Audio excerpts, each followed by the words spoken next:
kati omanyi ogenda kusimuye n'olaba alright Namutebi we've heard a lot about you.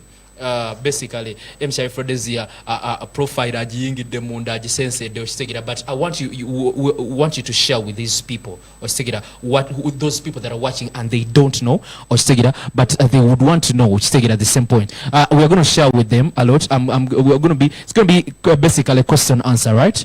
All right. Yeah, Namutebi, first of all, above all this, above the profile, above whatever thing you do, Ochitegera, tell us, who is Namutebi? Namutebi is someone who was born HIV positive. Yeah. And because of that, I was inspired to begin inspiring the young adults. Yeah. After all the stigma I underwent while I was at school for 6 years, through high school. Plus Form 1 campus. to Form 6, yeah? Yeah, Form 1 to literally campus level. Yeah. That is in Masindi, Uganda Technical College, Chema. Around 9 years, eh? Yeah, close to 9 years, yeah. Mm. So basically, I was inspired to begin reaching out to the youth and speaking HIV and AIDS in relation to academics. So I help young adults to not only discover themselves, but to also show them that you have a silver spoon in your mouth, so why don't you put it to your advantage? Like, you should not waste time when you're at school. Yeah. Because I had a rough time. If for those of you who managed to read my story from New Vision last year, it was published. And if you read my story, you get to understand where I'm coming from and why I'm actually saying all this. Yep. All right, yeah, so that's Namutebi. She's going to be sharing with us. So Chitegera, atata tuli munaku. Chitegera, we are so happy. We are so, because she's one person as talking to her and she overcame stigma. You know, those because isolating those people, all right, taking them like they are not people. Chitegera in the society, which is not a nice thing. Or Chitegera, in the first of all, stigma just pushes them. They just dive deep in the sickness, and before you know it, we lose them at but now she's 28 now. Namutebi, you're going to tell us you're going to shorten that story. It is very long, but you're going to shorten it in like 5 minutes so that we do other things. So May 2007, I was told that I was born HIV positive, and because of that I started medication in 2007 as well, and I did not study senior 2 first term, because then they thought the medication would actually affect me for some reason. Yeah. So I sat home and then started off in Mienga High. Mienga High, it's in Uganda. Yeah. It's in Mienga, Namuongo, opposite IHK. Yeah. And that's where my stigma began from, when I disclosed to a friend in search for comfort, in search for closure. Yeah. I ended up disclosing to a friend who I thought could actually keep a secret. And then before that day could actually end, my secret was public secret. All over. Yeah. So definitely life became hard for me. I became stigmatized. I became depressed. I became sad. And you know, when I actually tell this story, most people tell me, why didn't you keep your secret? And they do not get that at an age of 14 or 15, you're too young to even know who should you go to for that kind of help. And those are the years of best friends. Thank you. All the time. They're all over. You so know, basically, my Katijo got me in trouble. But you know, to a large extent, I thank God that I went through the stigma. Because when I go out to schools to speak, let's say Elite High School, Emma High School, Kakungulu Memorial, when I'm hosted to speak at churches, I empower the crowd, I empower these young adults, and then when they actually get to see the life that I've lived irrespective of the stigma, they begin to understand that they are lucky to be HIV negative. Namutebi, yeah. Before we do any further orders, what helped you to overcome this stigma? Like, what can you tell someone who is in the same position, might be suffering from a stigma still, etc. So, how did you overcome this? So how I overcame this? Sometimes you need to sit down and ask yourself, is the situation I'm going through, is it going to matter in 5 years to come? And if it's not going to matter, then you need to overcome it. You need to get over it. I had a baby sister at the time, and then I was thinking, Ruth, if you quit right now, what example are you setting for your baby sister? I mean, when she grows up, she'll look at you as a disappointment. And then I also lived in so much fear of disappointing my family, how I loved my family. So I knew I had to work hard irrespective of all the hurdles I met. So alongside that, I learned how to pray, I learned how to fast, and then I isolated myself, which helped me cut off the wrong company, and I focused on my books. And that's how I basically overcame stigma.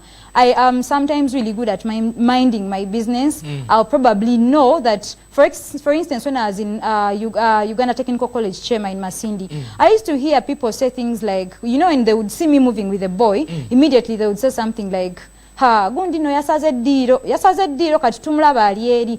You know what that means in layman's language. And I don't know if for some reason they thought I was so dumb to understand what they were saying, but that alone made me realize that, okay, Ruth, you've come from senior 6, it has been tough. I literally had a relationship in my senior 6 and we ended it because the mom did not accept me. The mom looked at me as this girl was going to infect his son. Little did she know we had decided to abstain. I had scars covered head to toe. I looked terrible. Leave alone the fact that today my viral load is properly suppressed and I cannot transmit even if I wanted to. So she did not get that part. So I knew the issues that I met in senior 6 or throughout high school, I could not afford to meet them. In that, even at campus, when a guy would ask me out, I would turn them down, not because I didn't like them, but because I was afraid of having to explain myself all over again. I mean, having to get them to understand that, see, I was born HIV positive, so we can't have sex. You know, you cannot explain to a guy of these days that you want to abstain. It's very much impossible. Shari, for solo kukiriza. But anyways, Namutebi, you're going to share with me. You're going to share with us. But before all, you know, how do you bump into your first relationship? Yes. Man, did you expose yourself to the boy and be like, man, I'm HIV positive? Meanwhile, that was the question that I was coming to. Definitely.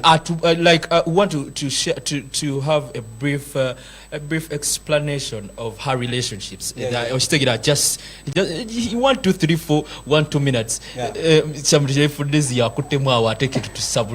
Okay, so basically this is a guy I met in 2011, and first time, of course, I told him my HIV status, so he knew. And because I had no intention of being sexually active at that age, I was around 18 or 19, I think. I was not willing to be sexually active with him in any way. So it was okay for me to tell him, hey, I am HIV positive, what, and he was okay with it.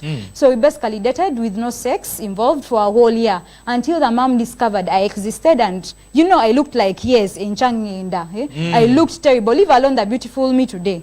I had scars head to toe, I was skinny, I looked terrible. So definitely the mom had all the right to like want to see the guy break up with me. So eventually we broke up, but funny thing is we actually kept the strong relationship till today. Yeah, so relationship wise, yes, I've been rejected a couple of times. Guys have broken up with me because I'm HIV positive. There are those you tell first time and they're like, huh, keep it up, and then next day they will not turn up. Hey, they be here to that, you know. So basically, mukulu narokoka mukulu. I know guys like that's how they be. Mukulu narokoka viramu. But anyways, now have you gotten people that after telling out your story, have you gotten people that have helped you? Okay, because you were telling me about your school and scholarships when we were off air. Share that with people, because we have less than 9 minutes. Yes. So when I was talking to Emma, I was telling him about the fact that I've been rejected by several scholarships. I tried applying for vacancies in local universities, but all in vain because of my cutoff points. And then I gave up after 4 years of trying. I resorted to trying getting scholarships, which my academic credentials were okay. I was okay there. But then when it comes to medical tests, I would not be allowed. So then I figured, what next? I went as far as applying in the University of Nairobi, got an admission, but could not go because it was expensive. $2,000 per semester for 6 years is way too much. And then in the end, I had to resort to, well, having my story come out in the newspaper, and I'm now really advocating for people out there. And I've then realized that the Arabic countries do not really entertain people who are HIV positive. So, and if you're looking for scholarships, they're like that. They are affordable countries. The European countries are quite a bit expensive. And then being architecture, the course that I want to pursue, it's kind of really expensive, and it's hard to get it on a 100% scholarship. So one time back, I got a fully funded scholarship to China, 100% with benefits, but I could not go because, well, we all know China does not allow people who are HIV positive. So, and then this is not only actually with people who are HIV positive, this is also with people who are hepatitis B carriers. There are those other diseases that we are all not aware of, where people are not allowed to leave the country to another because they are carriers or because they actually have it. So the stigma is everywhere. It's not just in our families or our schools or our classmates or our workmates. It's all over. It's all over. It's in the system. It's all over. And funny thing is, the government will tell you they cannot do anything about it, which is, well, understandable, but I believe nothing is impossible in my world, so we can actually do something about the stigma. All right. Now, have you gotten some help ever since you published your story? A few people came out. To begin with, I want to thank the Uganda Society of Architects. That entire team reached out to me, the board members, and I am pretty very appreciative for them for taking me on board. And I have a favorite architect who lives in Rwanda, Kigali. I was trying to reach out to him, but all in vain. But finally, when my story came out, I asked the Uganda Society of Architects to help me reach him. And finally, I got in touch with him, and I'm planning to train with him one day. Several other people came out. Mr. Humphrey Nabimanya of Richer Hand. Yeah, he's a very nice guy. He came out to help me. And then there is Honorable Anne Adeke. She's a very nice person. There is Mrs. Elon Aineviona Natumanya. There is Janet. There is Mrs. Janet Bugembe and the husband. They've really been there for me. I mean, there are so many people who have been there for me. My mentors to start with also, Mr. Sensu Anenias. I mean, I've had like a couple of people reach out to want to do something for me, like also the CEO of former Barclays Bank, which is Absa, right? Yes, he's also a very good friend. The Vice Chancellor for Clark International University, who happens to be the adopted daughter to Ian Clark. Yeah, so this has been basically like a beautiful journey for me. I've met very nice people, very influential people who I feel that I may not have to necessarily count on them to take me back to school financially, but I can count on them to guide me in any step of the way. I'm sorry for this. Definitely. So I think, ma, you've managed to stand in the positive kind of life, and what I've realized, man, you keep on pressing on for your own goals, and you have bigger goals, you have dreams, and you've not sat back. She's still dreaming. Yeah, you're still dreaming, which is very okay. So what would you tell that person that is not exposed yet, that has not shared a secret yet, because those people be thinking each and every single time, So maybe a piece of advice to the people who are stigmatizing us. Let me begin there. People who are stigmatizing us, I need to let you understand that HIV tetumusubula. Tetuli nyanyo ine tugenda China, netumusubula netumuleta. Faba mtu azalibwa naye. It's not something we ask to live with. So some people treat us like as if it's our fault that we're HIV positive. They forget that, guys, let me make this clear. I am blessed to be HIV positive because at least there is treatment. You get? I mean, are you seeing what's happening to China, the coronavirus? Do you get what I'm saying? Definitely. I know people out there. They should visit the Uganda Cancer Institute. Thank you. There are people who are actually battling cancer. Me, I am living with my HIV, and all I have to do is just swallow medicine, keep my viral load suppressed, and I'm good to go. You get? So basically, let me tell you, mutuongera manyi. Personally, me, Ruth, please keep stigmatizing me. You give me energy to keep doing what I do. You give me courage to be the person I am. You push me to higher limits. The more I find a closed door, the more I fight hard to get it broken down. So yes, thank you for stigmatizing us. For those who are being stigmatized, please, I encourage you to try and reach out to me on my Facebook, or Facebook would be the best place to get me. What is your Facebook handle? Ruth Namutebi Elizabeth. In brackets, there is architect, so it's easier to to get me. And if you see this cute face, it's definitely me. Yeah. So I want to encourage people who are HIV positive, who are out there, that it's not a must that you have to disclose your HIV status. It's not a must. Yeah, you can live with your secret forever. The question is, are you taking good care of yourself? Are you drinking enough? Are you eating the right things? Yeah. Are you not drinking or smoking shisha at the same time when you're swallowing your medicine? Because these two things are not friends. Are you keeping your viral load suppressed? Are you having protected sex? Because, man, there are other problems involved in having multiple partners, even if you are on medication. So basically, ignore the negative energy, the negative vibes. People are there to just see you and pull you down. That's just what they're after for. And then if you are getting into a relationship and you are not sure if it's going to work out, personally, I am confessing now that I have not told every guy that I have dated that I am HIV positive. Why? Because at some point when a guy walks up to you, you realize that they are not really into dating you. They're just there to pass your time. So when you notice this guy is really not there to date me, yes, you can always date him, but then you don't have to necessarily go as far as having to sleep with him, because you know at the end of the day it's not going to happen. So most of the cases I encounter are girls who are battling with the fact that they've not disclosed to their partners. Me, I don't waste time with that part. These days I am so comfortable in my own skin, and I love the fact that I just talk about HIV like, you know, it's like a piece of cake. And each time I actually just say it abruptly from nowhere, people get shocked. They're like, oh, who does that?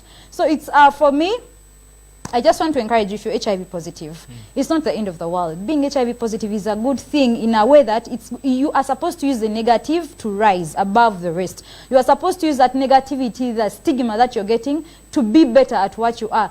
Use it to motivate you. Use it to, you don't allow people who are trying to pull you down to see them succeed. Don't give them that privilege. Instead, use that negative energy to rise above. And if you can't do that, please, I am there for you, because it's what I do. I speak to young adults, I encourage them, I motivate them. I think there is no student I have spoken to in the past 6 months and encouraged them to change academically and in their behavior, and they've not changed. All right.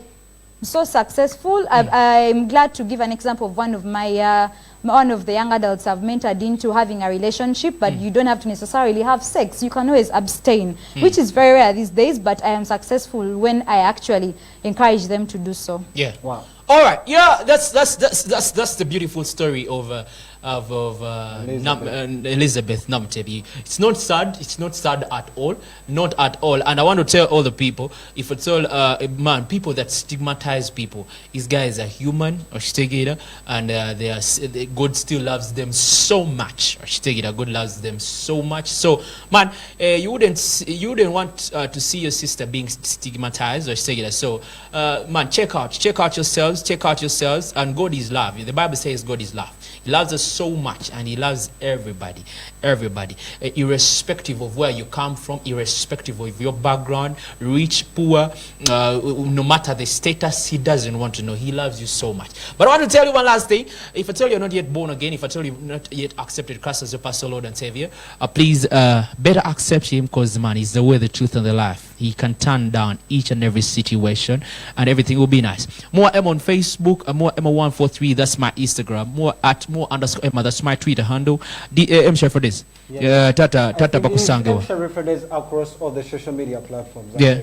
All right. One last word, M share for this to Veon. Okay. I think you guys have heard, yeah. We have few people that have confidence like her to come out and help some other people out there. So I think we'll never be get this. So yes. All right. We're out of this place. Thank you very much, Namutebi, for sharing this and for empowering someone. She can send shout outs to yes, send shout out to people, Abakulaba, all the people that you've sent messages and what. So I would like to send my greetings, first of all, to where I pick my medication from, Alive Medical Center in Namuongo. You doctors have done the greatest job in training us. I want to send greetings to the peer educators of 2020, which I want to send greetings to the Smart Up Factory Hub in Kawalagala. I want to send greetings to the former students or the engineers from Uganda Technical College, Chema, Masindi. I want to send greetings to the mentorship class members, the current cohort 2020. I want to send greetings to Bishop Jacinto Chibuka. I want to send greetings to my family and my friends and everyone who have stood beside me on this journey. And I also want want to thank the schools that always host me to speak at events. Gaba Community Church, thank you. Elite High School, thank you. Emma High School, thank you. Kakungulu Memorial, thank you. And this year I'll be at St. Lawrence Namgongo Sunday. Thank you for booking me for the whole year. So basically, I want to thank everyone who has been there for me, but especially my mentors, my 3 mentors, Mr. Semsu Anenias, Mr. Andrew Bugembe, and Mrs. Janet Bugembe. Thank you very much. All right, we're out of this place. Lollipop has to work. Until next time.